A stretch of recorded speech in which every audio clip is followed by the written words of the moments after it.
Sattva, Rajas, and Tamas. Now, these three gunas are talked about in the Bhagavad Gita and are very basic to the Indian philosophy.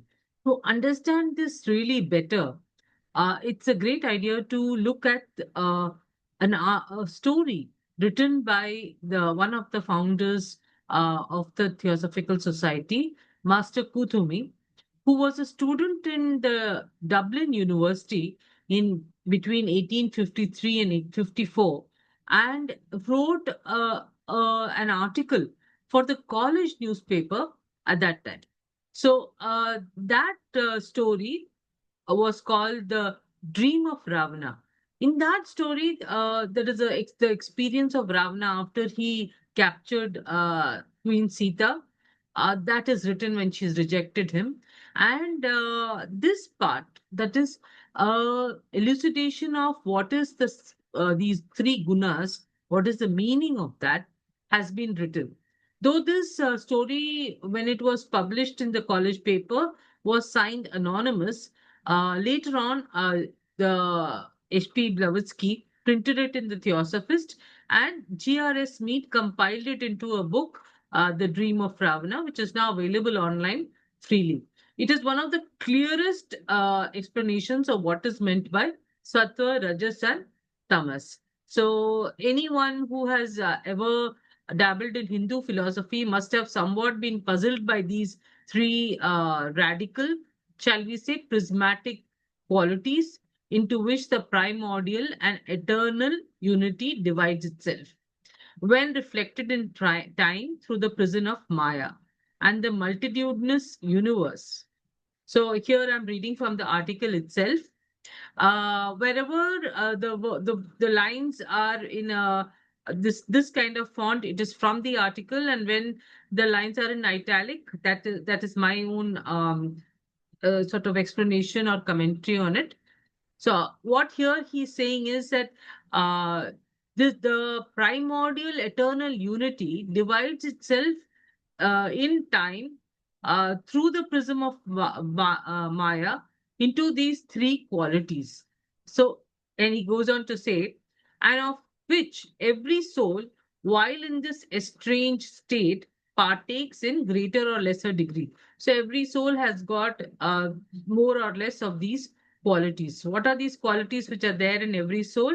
Tamas, Rajas, and Sattva, which has been generally translated as Tamas as darkness, the second, Rajas as passion or foulness, and the third, Sattva as truth or goodness. So, all souls have all of these qualities: darkness or ignorance, passion or desirousness uh, or activity, and the third is truth or goodness. So, let's look further. The Bhagavad Gita also has commented this and actually made the three gunas well known to everybody.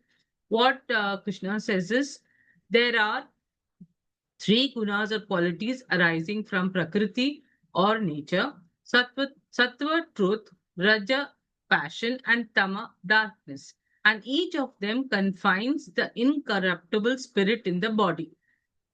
The Sattva guna, because of its purity, is clear and free from defect, and entwines the soul with sweet and pleasant consequences and the fruit of wisdom.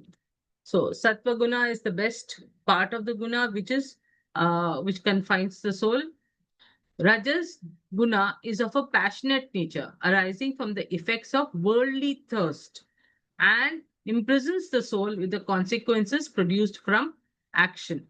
So this one imprisons the soul with the consequences of desirous actions, rajas.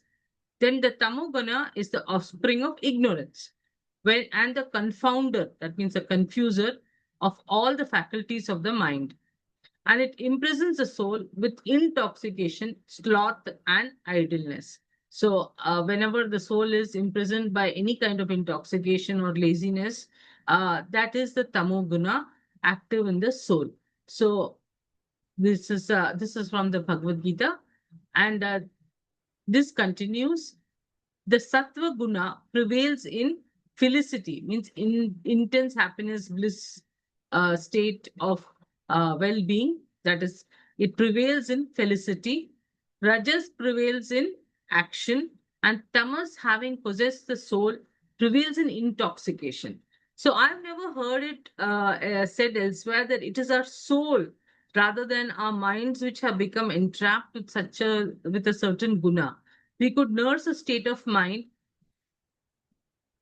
which seeks reward for its good actions and thus be of the rajasic quality, or feel anger towards someone and hence have a tamasic state of mind. It is interesting to think of these gunas as taking over the states of our minds.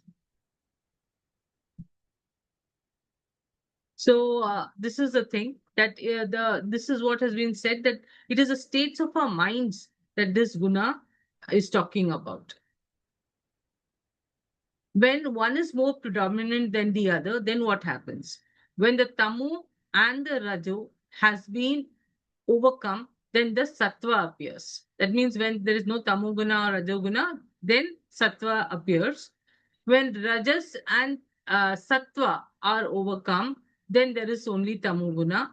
And when tamu and sattva is overcome, there is raja. When jnana or wisdom shall become evident in this body at all its gates, then shall it be known that the sattva guna prevails. So the sattva guna prevails, that is the good guna, the goodness guna will prevail when there is wisdom.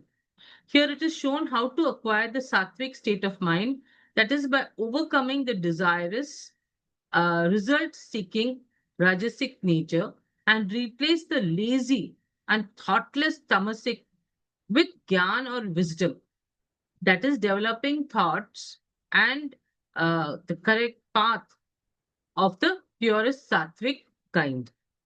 Then the next part, the love of gain, industry, and commencement of works, intemperance, and inordinate desire are produced from the prevalence of the Rajoguna, Rajasguna.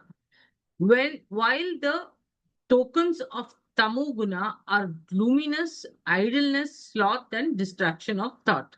So these type of qualities our mind will keep on going through. So we can recognize the state of our mind based on what it is. Is it desirous? Is it lazy? What is the guna that is active then? What happens to us after death when each guna predominates? This is also interesting. When the body is dissolved, while the sattva guna prevails, the soul proceeds to the regions of those immaculate beings who are acquainted with the Most High. So, in our theosophy, we say that after death it is Kamaloka, and after that it is Devachan. Now, Devachan itself has got 7 layers. So, those who are of a heightened spiritual nature go to the higher layers of the Devachan, whereas most of humanity remain in the lower 4 layers. So in those higher layers are people who are Jivan Muktas, who are advanced human beings who don't need to be born again, but are in an elevated state. So possibly those who live in this pure state of wisdom, of being doing everything correctly, that they go after death to that region.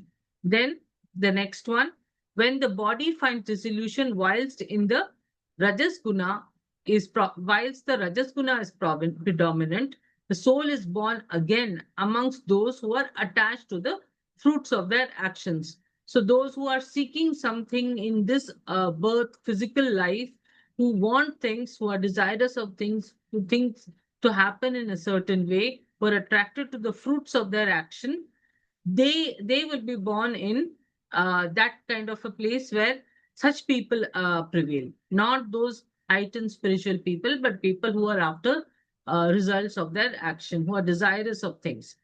So in like manner, should the body be dissolved while the tamo guna is prevalent, the spirit is conceived again in the wombs of irrational beings. So once again, people are born again in the wombs of people who are irrational. So, except for the Rajas Guna, except for the Sattva Guna, when the soul proceeds to the regions of those immaculate beings, both in the Rajas Guna and in the Tamoguna, the body is reborn. In the Rajas Guna, it is the soul is born amongst those who are attached to the fruits of the action. So the materialistic, we will be born to materialistic parents. In Tamoguna, you will be born to parents who are irrational people. Hence we have all the more reason for us to improve the quality of our thought, improve it from Rajo and Tamo to Sattva qualities. Now, what is the result of developing each guna in our mind, in our speech and actions? The fruits of good works is called sattvika and pure.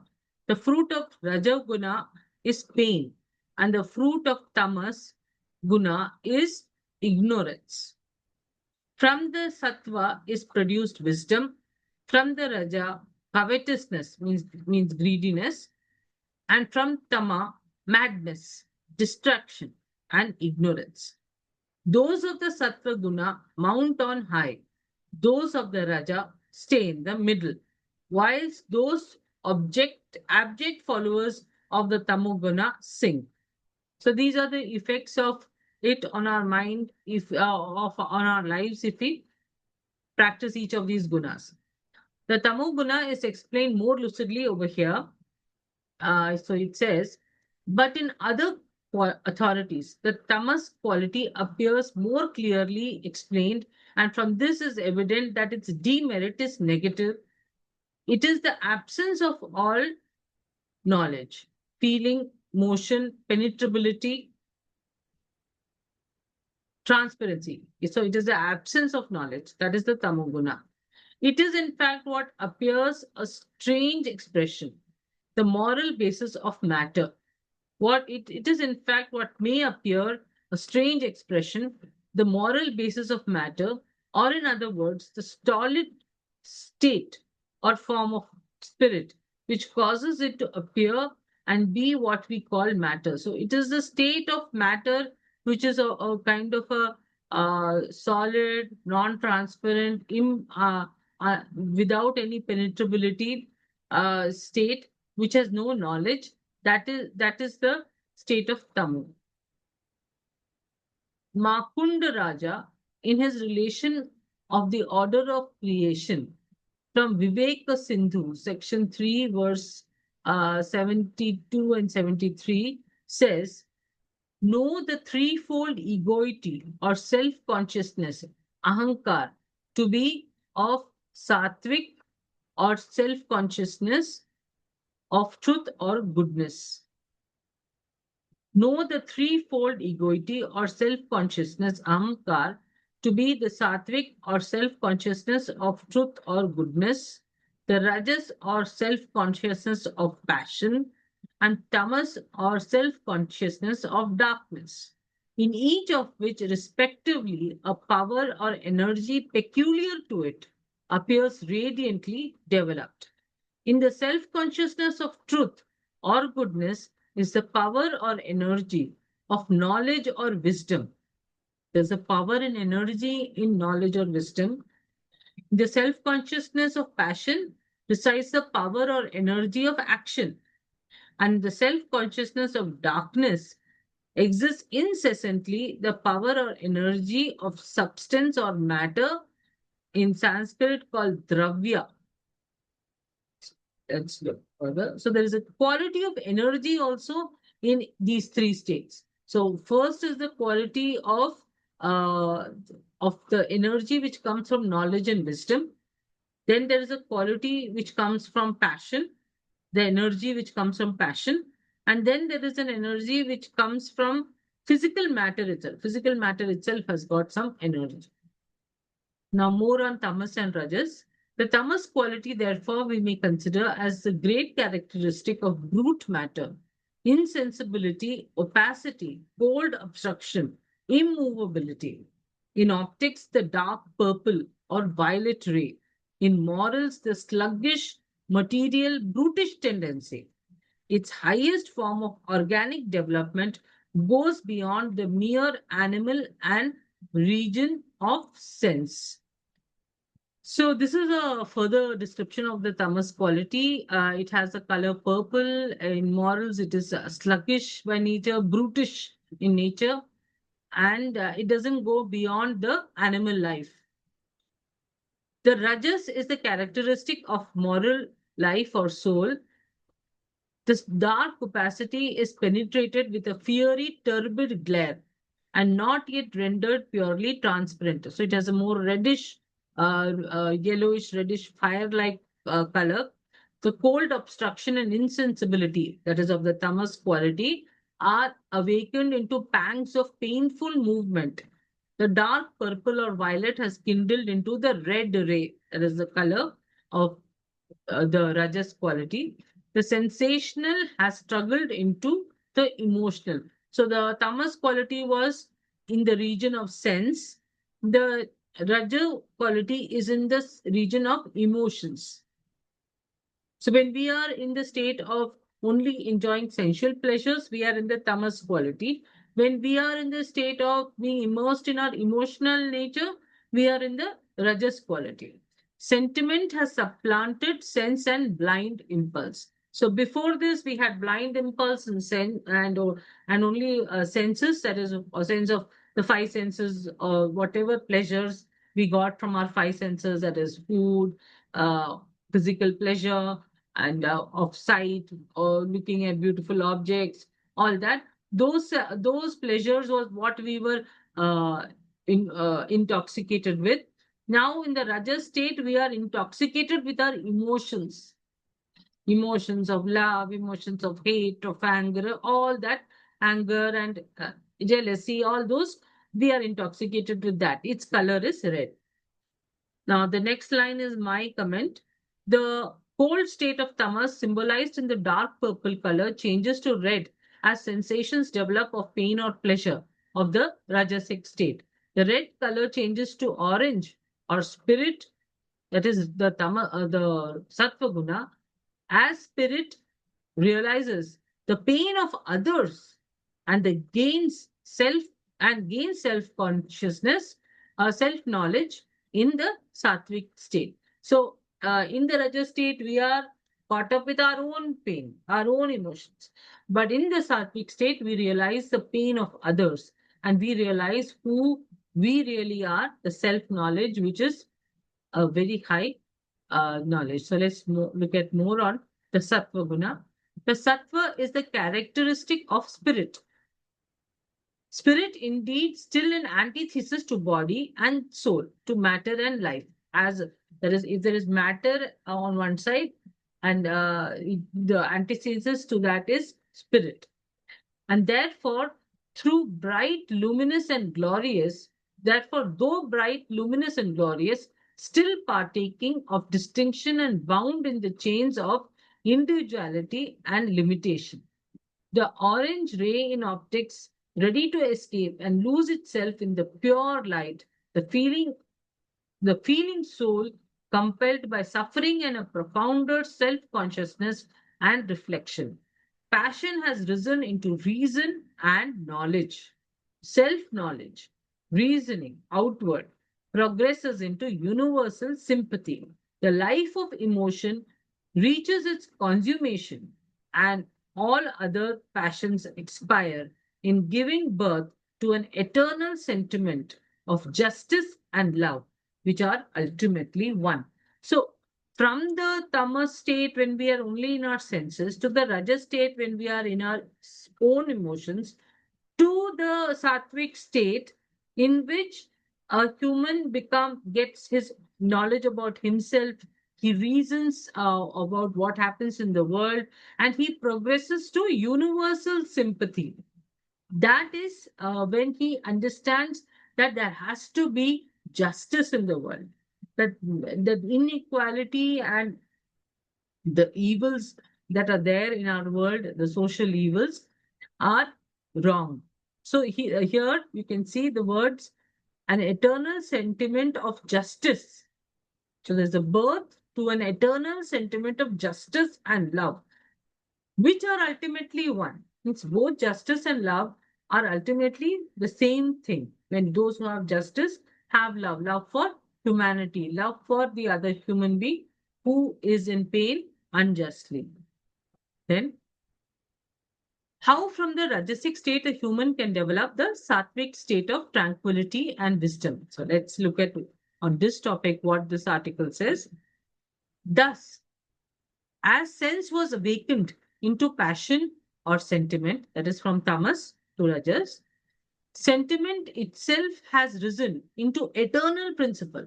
And as the sensual life of blind animal impulse was kindled into heroic life of passion, the latter is turned by reflection and knowledge, elevated into the calm regions of ideal or spiritual life in which rishis and munis and kavis, sages and saints, prophets and poets divine live a life of eternal labor in unbroken tranquility. So, what this article is saying, this paragraph is saying is, as senses wakened into passion. So, first from tamas to rajas, this rajas itself rises to an eternal principle and goes to the life of gets understands or develops the heroic life of passion, which is in turn by reflection by knowledge goes into the calm state regions of the ideal and spiritual life, and that ideal and spiritual life, that state is what all the rishis, the munis, the poets, the sages and saints and prophets, or they live in that unbroken tranquility of that mental state which seeks justice for all, is empathetic to all, is aware of themselves and their own lives, their thought process, and complete control of them, their minds. Then, what is pure sattva? This is another beautiful concept in this article. Still beyond the isolated sattva quality, so even more than the sattva quality, is a sphere called the pure sattva, which must be considered to denote essential purity and pure being, pure truth, pure goodness, viewed as one simple essence. This seems attained only when all isolation is renounced, when the sattva, re entering the predominant into the rajas and tamas and penetrating them with its influence, all three isolated prismatic rays coalesce into pure universal light and a consciousness of divine reunion. So here he's saying that there is another state called the pure sattva where all three qualities are now unified into one single ray. It is the purest form of emotion, of sense, and of wisdom. All three together, that is the pure sattva. Or as Hippolytus says, when man becomes God, when the plastic and the emotional and the ideal become absolutely one, and therefore is properly speaking neither matter nor soul nor spirit, but something which is all, and yet none of these. Call it Brahma, call it the constant or the eternal life, Nitya. Call it, if you will, that true Hindu trinity in unity, Satchid Ananda, Gyan, solidarity of being, thought, and joy, in which the eternal going forth and reintrocession of the One is expressed in the most perfect harmony with the deepest speculation of Platoism and still more so with the profoundest development of Johannine Christianity. So this state, which he's talking about. So far we were discussing the states of the mind: the tamasic state, the rajasic state, the sattvic state. Now we're going to a state even higher than the sattvic state, which is the pure sattvic state, in which all three are completely united, and that is the state of the divine, the thing that we all say is something undescribable, the Brahma state, which is the state of the Satchid Ananda Gyan state, the solidarity of being, thought, and joy. So we go into that state. That is pure Sattva. So more on Satchitananda. Sat, absolute self-existing being, develops in itself self-consciousness, ahamkar. Instinctive being or life becomes chit, that is thought or reason, reflecting on its own nature, the eternal internal word or logos, which says, I am Brahma or self-existent. From the self-conscious thought, contemplating its own eternal being, from the eternal being developing into perpetual self-consciousness, thought or reason is an eternal breathing forth of ananda or joy. And these three are in one ghana or solidarity. So, from the self conscious thought, contemplating its own eternal being, from the eternal being developing into perpetual self consciousness, thought or reason is an eternal breathing forth of ananda or joy. So, these three things, Sat Chit Ananda, is in one solid, one united thing. It has all three, yet it is can be explored separately also. So that is what I think this is saying. How are we to achieve the state of purity? Let's look at that. The problem to be solved in greater or less degree of every human soul as all in their emerging must in some measure is how shall the tamas be changed into sattva or penetrated and ruled by it? How shall matter reascend and become spirit? The gross darkness and stolid stupidity of the tree or the animal be illumined into self consciousness, reflection, reason, and knowledge. How can the gross darkness, how can this be changed? With stupidity, or rather, the incapacity of thinking in a tree or in an animal, be changed, be illumined by self consciousness, reflection, reason, and knowledge. How will that happen? The brute self consciousness be kindled into universal sympathy and love.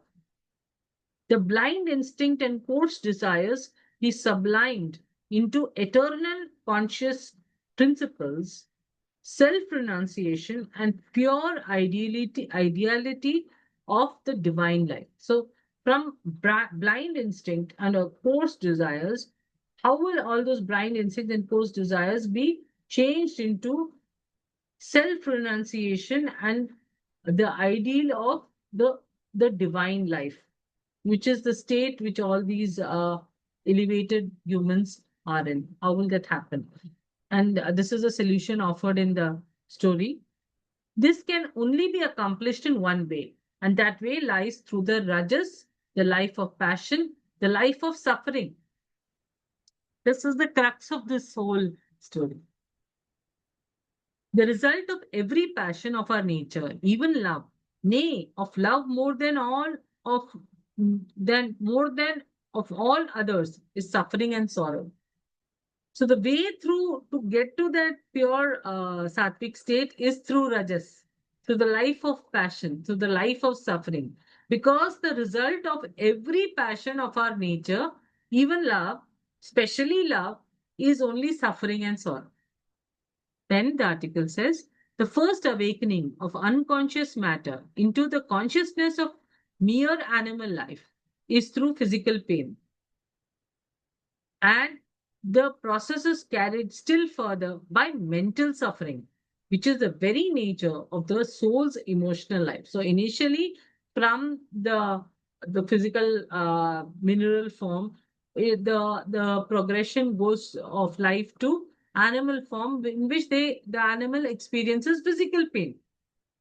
Then, from physical pain, it goes into human form, in which he experiences mental pain. So this is the progress. Through the anguish of the fire alone can the black coal of the mind become transmuted into light. So, just like unless there is fire in a coal, it will not give light. Similarly, through the pain of the Rajasic state, we develop the Sattvic state. That is what it is saying. And so, the sorrow and anguish which result inevitably from the passions in the rajas or emotional life constitute the purifying fire designed to purge away the dross of our rajasic nature. So, through the pain that we get from our rajasic nature, the rajasic nature itself is destroyed by that fire, that is a purifying fire of our rajasic nature, and transmutes it into sattva, where purity, goodness, and truth are predominant. And we finally realize that this desirous nature is giving us much more pain. Further, this growth happens naturally to all of us. The top lines are my titling to the paragraphs, are my own words, but what is written below is from the article. So, continuing with the article, brute appetite and blind impulse are first superseded by passion, that is, tamasic state to rajasic state, and passion working through sorrow and reflection and sympathy, which sorrow begets. See, we get self sympathy, we get pity, self pity. So, from through and passion working through sorrow and reflection and sympathy, which sorrow begets. Because of sorrow, we get all this. Its own extinction finally merges in and is swallowed up in love and absolute resignation. We reach a state where, when we have had so much sorrow that we give up that whole desirous, that wanting and everything, and realize that in giving it up is our peace, is our state of inner love. This philosophy seems to rest on a basis of unquestionable truth. The tamas too partakes of good. It contains within itself potentially both the rajas and the sattva, which only require to be evolved from it. Nay, it is the necessary basis or adhishtan, without which they could have no place, like the black flint of the desert. It is the cold, dark, insensible, motionless, but within it is the movement, the fire, and the anguish of the rajas, and the light and joy of sattva. So each one is coming from the other.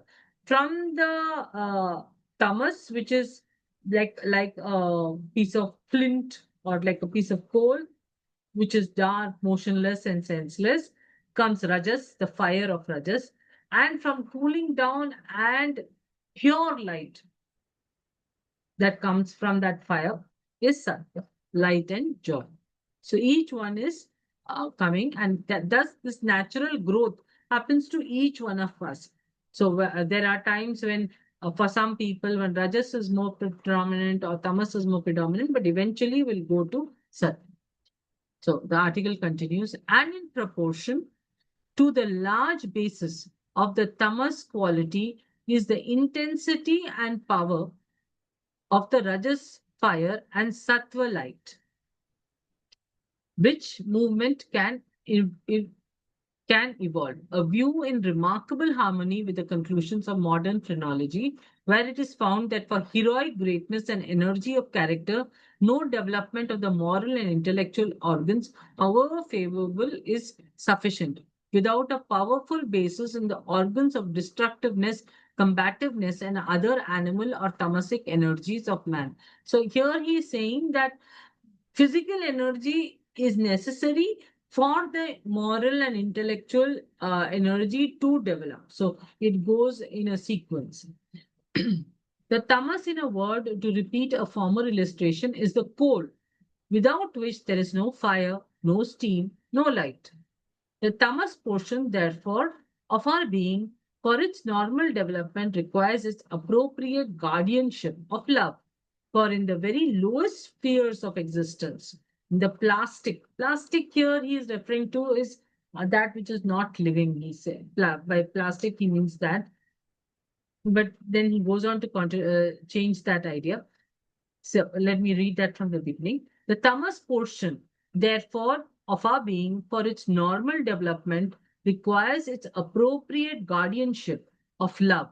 For in the very lowest spheres of existence, in this plastic and even the seemingly, but only seemingly, dead atomic region, love is ever manifest in some cognate and their cognizable form, and is the worker and preserver of existence there. So, what he's saying is there is a germ of love and wisdom even in the tamas state also. So, with this, we end. So, what it's basically saying is that we all go through this whole thing step by step through the three gunas to finally reach that pure state of pure sattva. So, those all the suffering that we have there is a reason for that. The reason is to teach us, to give us knowledge and wisdom, so we grow out of the tendency to make the mistakes, to have those desires which led us to our pain and suffering, so that we don't do those same mistakes of that kind of desirousness, and go to that pure region. So thank you for watching, and do read the article of the story, The Dream of Ravana, in which this whole sattva, rajas, and tamas is explained with such a clarity in that story. Thank you so much.